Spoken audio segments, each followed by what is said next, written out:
Anemone was a mermaid with a wanderer's heart. While her sisters danced in the sun-dappled kelp forests or sang to the moon above the waves, she preferred the deep, silent canyons where the water turned to twilight and strange, phosphorescent creatures pulsed like fallen stars. It was on one such solitary dive, following a thermal vent's warm plume, that she found the crack. It was a fissure in the seabed, so narrow it seemed impassable. But from within, a faint, impossible melody drifted out, not the slow, haunting songs of the deep, but something quick, cheerful, and full of chimes. Curiosity, that most dangerous of mermaid traits, took hold. Anemone squeezed her slender, silver-scaled tail through the crack, the rock scraping against her skin, and emerged into a world of wonder. She was in a colossal, water-filled cavern, but it was unlike any cave she had ever seen. The water itself was crystal clear and shimmered with a soft internal light. Above, the ceiling was a tapestry of glowing mosses in shades of blue and green, casting a gentle, perpetual twilight. And below was a village. Tiny, mushroom-shaped houses, carved from coral and capped with polished abalone shells, dotted the cavern floor. Delicate bridges made of woven seaweed connected taller structures. It was a miniature city, perfect and enchanting, and it was inhabited. Dozens of tiny, blue-skinned creatures, no taller than a seahorse, bustled about.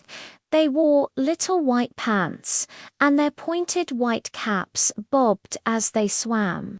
Some were herding schools of glowing, snail-like creatures into coral pens. Others were carefully tending gardens of singing sea daisies, whose petals opened and closed with musical notes. One particularly stout little fellow was hammering a loose pearl into his mushroom roof with a tiny clamshell mallet. They were Smurfs. But these were not the Smurfs of the surface world. These were Sea Smurfs, their skin a darker aquatic blue, their movements graceful in the water. Anemone floated, utterly mesmerized. She had never seen anything so small and busy. A gasp escaped her lips, sending a stream of bubbles towards the village. Instantly, the bustling stopped. Every single Smurf froze. 100 tiny white-capped heads turned in her direction. For a moment, there was absolute silence. Then, a unified high-pitched shriek echoed through the cavern. A giant mermaid. Pandemonium erupted. Smurfs scattered in every direction, diving into their mushroom houses and slamming tiny doors made of the roof pearl.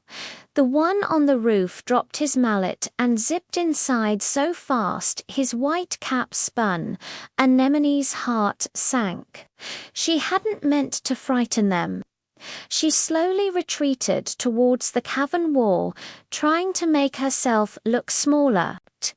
"I'm sorry," she whispered, her voice a melodic hum that vibrated through the water. "I didn't mean to scare you." A door on the largest mushroom house, which had a tiny seashell horn above the door, creaked open.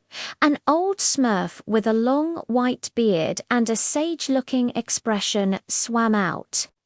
He was followed cautiously by a brave Smurf in a red cap and a nervous one who kept wringing his hands.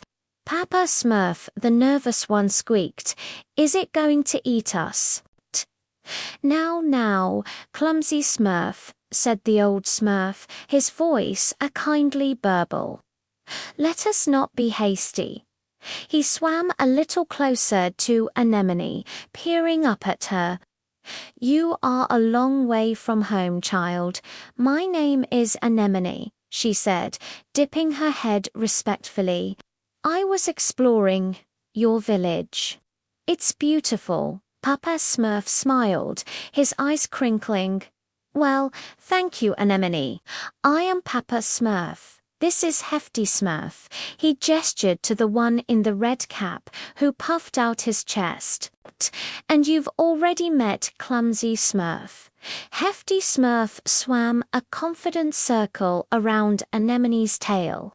She's big, Papa Smurf, but she doesn't look dangerous. Just curious. With Papa Smurf's reassurance, the other Smurfs began to timidly emerge. They stared at Anemone with wide, awestruck eyes. Soon, their natural Smurfly curiosity overcame their fear. Brainy Smurf immediately began a lecture on the hypothetical hydrodynamics of a Jokey Smurf, swam up and presented her with a little box that, when opened, released a cloud of tickling sea foam that made her laugh, a sound like ringing crystal that delighted the Smurfs. A Smurf in a baker's cap offered her a tiny cake made of compressed plankton, which was surprisingly delicious. But their newfound peace was shattered by a frantic cry from the edge of the village. Papa Smurf, the Grouperfish.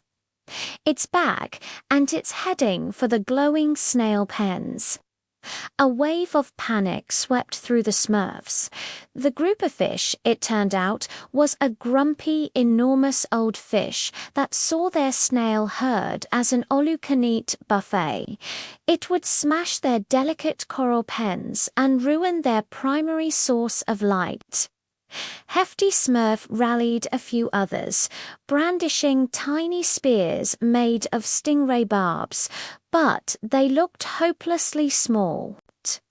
Please, Anemone said, her voice firm. Let me help. You've been so kind to me.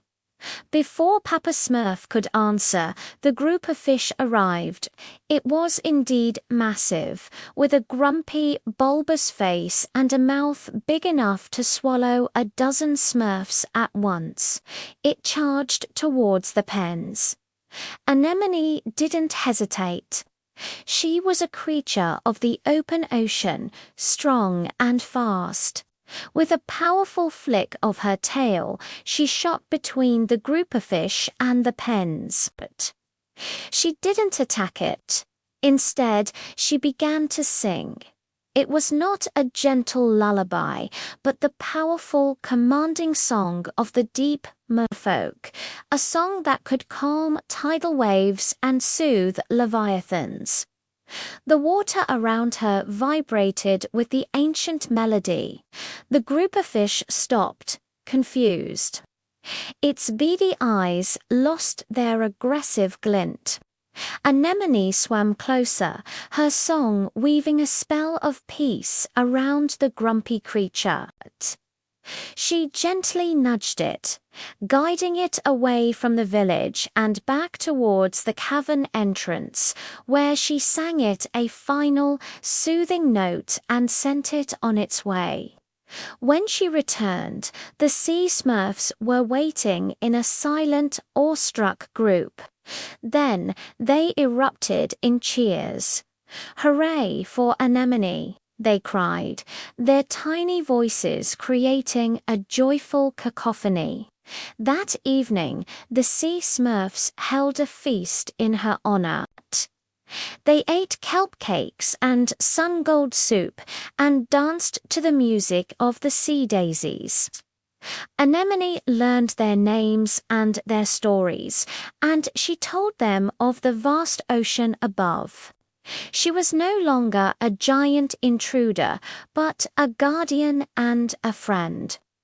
As she prepared to leave, promising to return, Papa Smurf presented her with a necklace. a single perfect pearl on a strand of woven seagreen.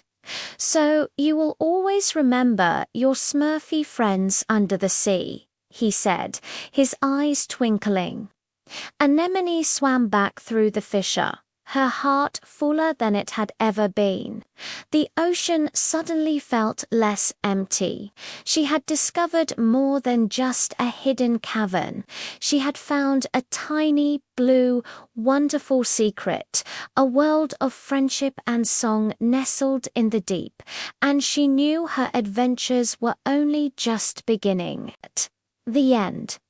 Thank you for watching, and please don't forget to like, share, and subscribe.